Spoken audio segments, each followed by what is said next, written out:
Olá, alunos e alunas, né? Eu vou gravar tudo hoje mesmo e dane-se também. Vamos lá, galera. Primeiro PET, né? Semana 4 e 5 do primeiro ano do ensino médio. Política, economia e trabalho, a sociedade em movimento. Aqui nesse momento, o autor aqui do PET ele vai fazer, né, uma discussão sobre como política e economia elas estão interligadas. E estão sim interligadas, né, é um fator importante para que a gente entenda a nossa vida social, para que a gente entenda aí o que é a sociedade e o seu funcionamento. Né? A política ela passa por esses processos decisórios de uma vida comunitária, né, de projetos políticos públicos para isso, e a economia ela possui uma ligação muito forte com esse momento, certo? Então, com essas discussões políticas, perdão, né? Então, aqui o autor vai fazer um debate simples, né, e objetivo sobre o que é a economia, sobre o que é a política. Ele vai dizer que economia é a ciência humana que estuda a escassez das coisas e a melhor forma de lidar com ela. Confesso a vocês que eu não faço nem ideia se economia é isso mesmo. Política é um meio para resolver conflitos e buscar consensos e objetivos coletivos para realizá-lo.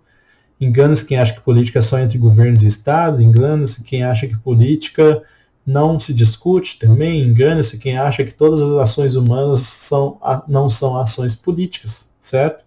As nossas escolhas, nossas formas de estar no mundo, as nossas formas de interpretação do mundo, são formas e visões políticas de se estar no mundo, né? E aí ele faz uma pergunta, né? E a escola? Bom, ela é a preparação para o mundo do trabalho, que está diretamente envolvida com política e economia. Isso é uma grande verdade, né? A escola ela prepara para esse mundo do trabalho, mas esse não é o objetivo central da educação, né? O objetivo central da educação é formar aí não só trazer conhecimento, mas com formar pessoas críticas, com visões que entendam a complexidade da sua realidade. Essa ideia da formação da escola para exclusivamente ao mundo do trabalho, do meu ponto de vista, enquanto professor de sociologia, né, eu acho que essa é uma ideia extremamente problemática, mas é uma ideia que é atribuída para a escola, certo?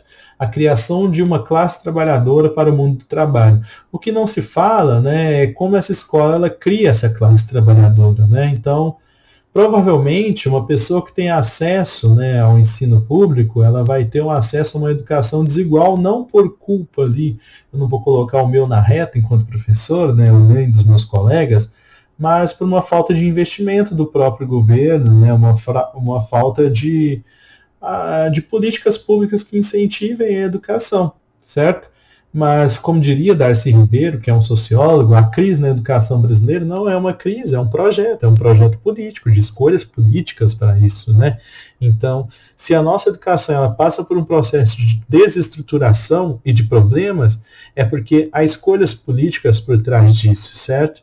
E essas escolhas políticas, elas tendem, em certa medida, na manutenção da sociedade, no status quo da sociedade, certo? Na manutenção das desigualdades sociais. Né? Eu lembro que eu dei uma aula recente, né?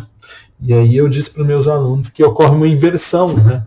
Quando a gente para pensar, o aluno da escola privada, ele termina o ensino privado, médio, né? E ele vai para as universidades públicas, e o aluno da escola pública, ele termina o ensino público e ele vai para as universidades privadas.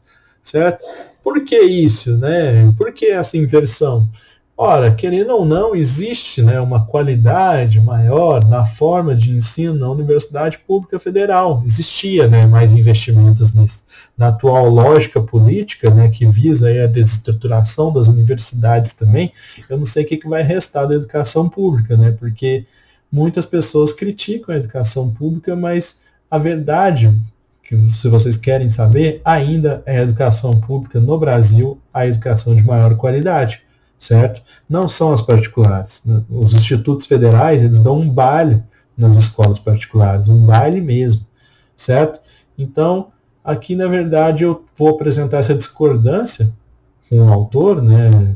Tipo assim, eu não acho que a escola ela deveria ser a isso, né? Para a criação de pessoas para o mundo do trabalho, Para mim, a escola deveria pregar outros tipos de objetivos. Não que isso não seja importante, né? Quando a gente pensa no nosso modelo de sociedade, isso se torna extremamente importante. Entender de política e economia é ter ferramentas capazes de compreender tais processos. Responder essas e outras perguntas é essencial para o pleno exercício de algo que falamos nesse mesmo PET, nossa cidadania. É através da compreensão dos problemas sociais no qual estamos inseridos que podemos analisar e tomar posições e decisões na esfera política. Esse é um princípio de países democráticos. Quanto maior clareza e maior envolvimento da população nos problemas, mais fortalecida será a democracia e seu povo. Quem ganha é você. Logicamente que isso é extremamente importante, mas hoje nós temos o contrário. Um esvaziamento do debate público-político, certo?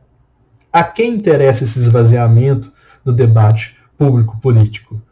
A política que está no governo atual. Aí a hora da crítica, né? A política é uma política liberal, sim, senhor. Né? As pessoas vão dizer, não, mas liberalismo não é isso. Lógico que é, ué. Vocês pulavam para cima de alegria com o nosso querido Paulo Guedes, né? Vocês defendiam essa política econômica que está aí, uma política de austeridade que pune as populações mais pobres e enriquece as populações mais ricas, e aí, quando a bomba estourou, aí vocês soltam a bomba e dizem que esse governo não tem um projeto liberal. E muito pelo contrário, esse governo ele tem um projeto liberal bem traçado na economia e na política, certo? Então, o que nós estamos vendo atualmente, nessa crise de estados que nós estamos vivendo, é um fator determinante dessa escolha política, desse projeto liberal que esvazia o sentido da crítica política, da compreensão política, da consciência política, certo? Lembrem vocês, Bolsonaro, ele não dizia que era político, né? Não, mas eu sou um outsider, eu sou de fora, eu não sou um político, né? Apesar de ter 30 anos de vida política, apesar de não ter favorecido em nada no desenvolvimento da nossa sociedade, né? O que ele trouxe aí para a sociedade brasileira foi, única e exclusivamente, os filhos dele para a política, né? E também 300 mil mortes, sendo uma média diária de 3 mil mortes por dia. E aí as pessoas falam, mas não vai politizar a pandemia, né? Mas como não vai politizar a pandemia? Se as decisões pandêmicas dentro dessa crise sanitária são decisões políticas. São decisões que precisam da intervenção estatal. E aí, quando o Estado não intervém em nada, nós chegamos na crise que nós estamos. E quando o Estado intervém para o quê? Para salvar a economia. Olha só, não é um discurso liberal. Economia primeiro, vidas depois. Não, liberalismo não prega isso. É lógico que prega isso, né, gente? Basta vocês lerem um pouquinho. Bom, aí depois o autor vai apresentar aqui a ideia do PIB, né? O PIB aumenta, diminui, né? Quando o PIB está para baixo é porque a sociedade está passando por um momento de crise. Nosso PIB está lá para baixo agora, nesse ano também, justamente por essa questão da crise, da pandemia, porque não se cuidou da saúde, não se cuidou da economia, no final a gente está num buraco, num barco à deriva que está afundando e a gente não sabe onde isso vai levar a gente, né? Provavelmente mais ainda para um buraco. Como se o barco estivesse afundando e a gente estivesse tirando a água com aquela concha, né, que você usa para tirar feijão da panela. Então, nós estamos com um problema muito sério, que discutiu-se primeiro que iam salvar a economia, né, não dá para ter saúde sem uma economia estável, não se salvou a economia, não se salvou a saúde, não se salvou a vida, tudo única e exclusivamente por decisões políticas, né? Sábado passado, nosso prefeito da cidade de Berlândia, ele deu uma entrevista no qual ele dizia que ele não ia politizar a economia. Como assim, ô seu Odelmo? Como você não vai politizar a pandemia? O senhor tomou decisões políticas de abrir a nossa cidade de Berlândia, nós temos aí uma média de mortes muito grande para uma cidade do nosso tamanho, certo? A culpa é do senhor. A culpa das decisões políticas que o senhor tomou para salvar a economia. A pessoa, mas como é que vai fazer com um trabalhador, né? Vai deixar ele em casa morrendo de fome? Não, mais uma vez, uma decisão política. Ora, o auxílio emergencial que foi repassado pelo governo, que não é dado pelo governo, né, vem dos impostos que nós pagamos, esse auxílio emergencial, gostaria de lembrar vocês que esse governo que aí está, primeiro ele queria dar R$0 de auxílio, não queria dar nada. Depois ele foi forçado a pensar nesse auxílio, ele colocou na casa de R$200. Depois, com o auxílio da Câmara dos Deputados e do Senado, conseguiu-se 600, 1.200.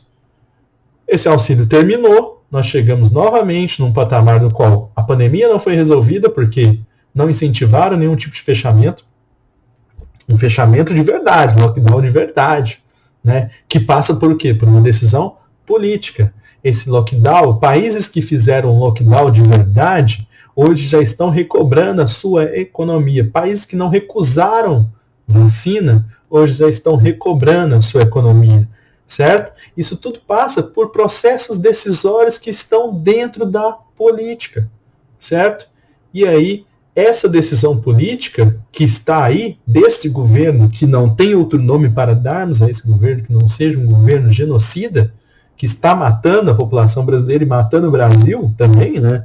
Não sei nem se a gente consegue chamar isso aqui de país mais, né? É mais fácil a gente chamar isso aqui de cemitério. Então, esse governo aí que está por decisões políticas, econômicas, liberais, ele tomou a decisão que seria melhor matar as pessoas para salvar a economia, e no final ele não conseguiu fazer nenhum nem outro. Né? Nós estamos aí com um índice de miséria altíssimo, um índice de pobreza cada vez aumentando, a economia estagnada e o número de mortes aumentando. Né? Na verdade, a gente pode dizer que o número de mortes está estável, que a gente está em 3.400 por dia, 3.400 pessoas estão morrendo por dia. Pensem vocês. E aí, nós temos as atividades aqui que eu não vou discutir com vocês, né? Aí vocês podem depois trazerem as dúvidas que eu estou disponível para responder. Um abraço e até a próxima.